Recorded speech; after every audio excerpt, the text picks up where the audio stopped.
Bonjour Dominique Gros. Bonjour. C'est la première fois que vous venez au Salon de Gélin. Oui, absolument. Cependant, vous n'êtes pas un débutant dans le milieu de l'écriture, puisque vous avez déjà publié plusieurs ouvrages. En tout, une bonne quinzaine, et puis j'ai fait aussi des films. En 2013, vous avez publié La dénonciatrice. C'est un long monologue. Est-ce qu'il a été difficile de se mettre à la place de cette femme ? C'est-à-dire que je suis parti de sa déposition, puisque c'est l'histoire d'une collaborationniste qui a été arrêtée juste à la fin de la guerre et qui est passée en jugement, qui a été condamnée à mort, puis après graciée, etc. Mais donc je suis parti des pièces d'archives et notamment de sa déposition. Donc ça m'a beaucoup aidé. Alors, quant à la difficulté de se mettre à la place d'une femme quand on est un homme, je sais pas s'il y a une difficulté particulière, puisqu'en fait j'ai réitéré après avec le livre suivant, quoi. Et qu'est-ce qui a motivé l'écriture de cette histoire ? Parce que je pense que c'était un exemple tout à fait symbolique du pourquoi on collabore. C'est-à-dire que c'est l'histoire d'une personne qui a subi de grosses frustrations familiales pendant son enfance, et après, il y a une jalousie avec son frère, et toute cette colère, toute cette haine, en fait, elle l'a transformée en une haine contre la société, et elle s'est mise du côté du plus fort, c'est-à-dire l'allemand, et donc elle est devenue absolument abjecte. Une espèce de vengeance.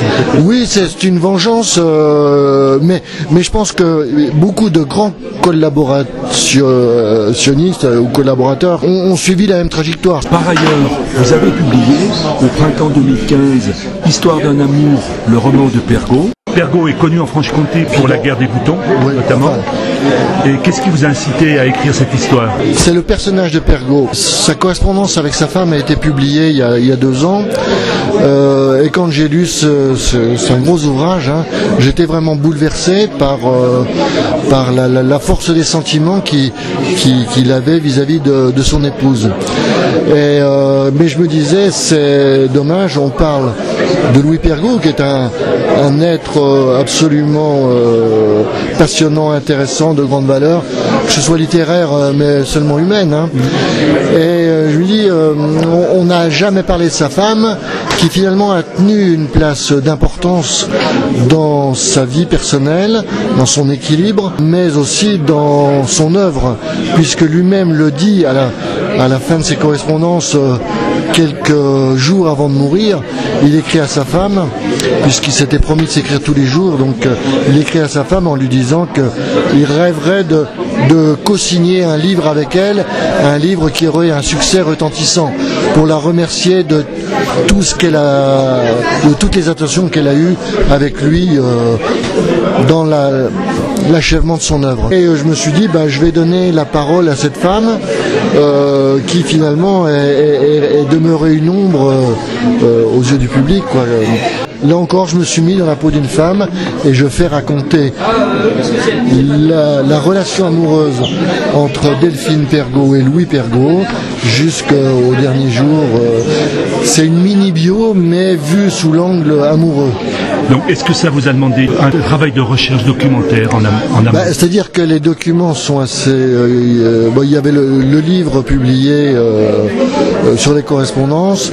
Il y a très peu d'ouvrages sur Pergaud. Mais j'ai pas voulu... je me suis évidemment appuyé sur les connaissances qu'on avait sur Louis Pergaud.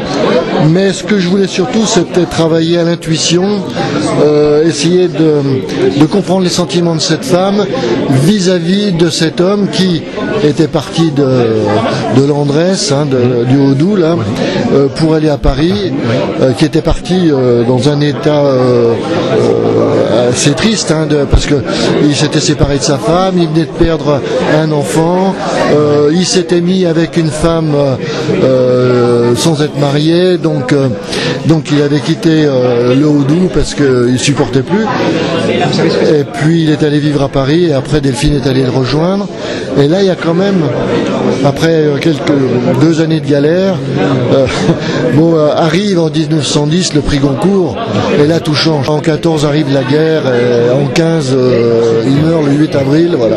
Parce que il faut dire aussi que ce qui m'a motivé un peu, c'est le centenaire de la mort de Pergaud.